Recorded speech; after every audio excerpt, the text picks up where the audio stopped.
Merħba lura ġewwa TVAM. U aħna nitkellmu ftit fuq l-arti u l-arti li tgħin għal paċi. Miegħi għandi lil Lida.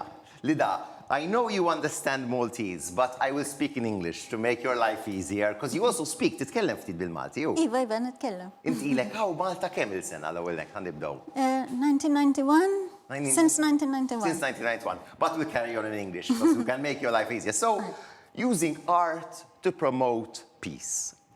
How can you give us a bit the story, your story, how you came to Malta and how? And also, we'll now be connecting to Dr Hauwa Ibrahim. She will be also telling us about her part, who also helps in this. But how is your story start? Where does your story start from? Yes, my story for dedicating my art to peace building started when I was a small child, and that's when the Iran-Iraq war started. I was born in Iran. And during the bombardments, as a child, you know, I was asking the skies God, you know, what have I done wrong? Why, you know?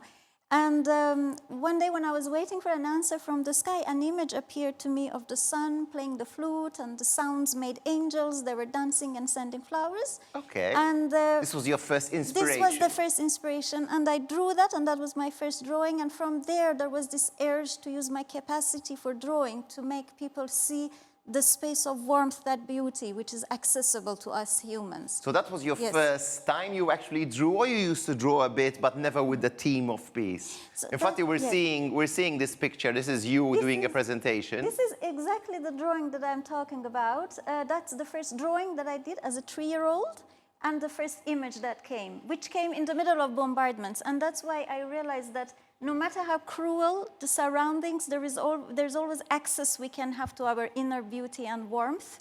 And so, that is showing that. So I also would like to connect to Dr Hauwa Ibrahim. And tell us your story with Dr Hauwa Ibrahim. How have you met together and how have you worked together? Oh, I met her a long time ago in 2014. She was in Malta to attend the wedding of a friend of hers, and she heard that there is an artist who is painting for human rights promotion, and she got curious, so she asked to meet me, and from the first coffee we had, we clicked, and we started collaborating since then. So it's 11 years now that we've been Let's see, now she is calling from Boston, so in Boston it's very early in the morning, it's 5 o'clock in the morning. It is 5 o'clock in the morning, Professor Hauwa, are you here? Can you hear us? Yes, I'm here. I can hear you. Hauwa, first of all, thank you for waking up so early this morning. I know there it's still 5 o'clock in the morning. Yes, it is. Can you tell us a bit about what you do? And because you are a lawyer by trade, and you also a professor, and you also help a lot in human rights. Can you tell us a bit about what you do to help in this aspect? So I became myself a lawyer by accident. I became educated by accident.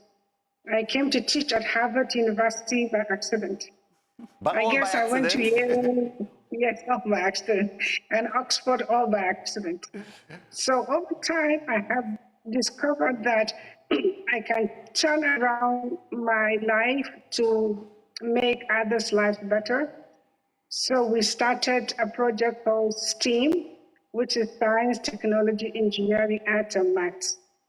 And that was in 2016. Okay. And then we found out that to move forward to make other children's lives better that were like me, we could start from also looking at it from the mother's perspective.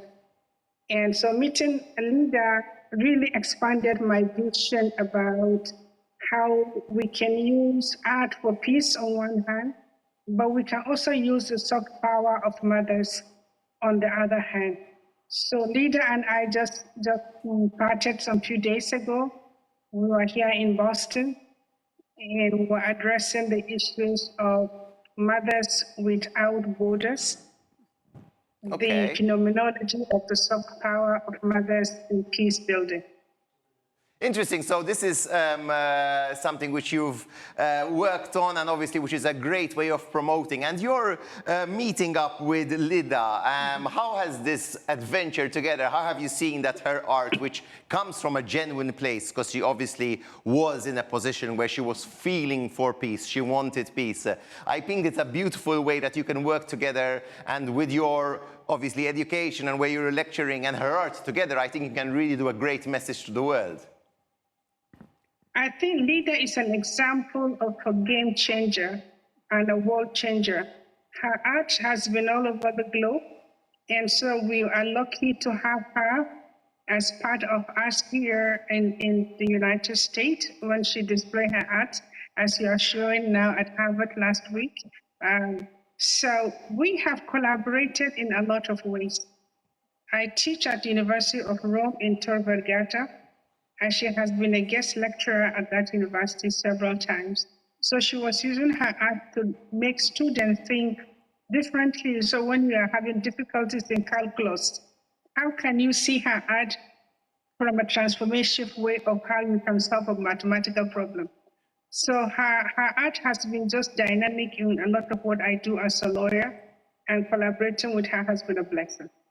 Thank you very much for your message, and thank you very much for the great work you do. Before we round off this conversation, Lida, what is your message out there for the people who maybe wish to start doing a change in the world, maybe using art like you did? What is your message for them? I wish to tell them to connect to their inner space of potential and transformative power, because once we connect to our own space, we can inspire that in other people as well.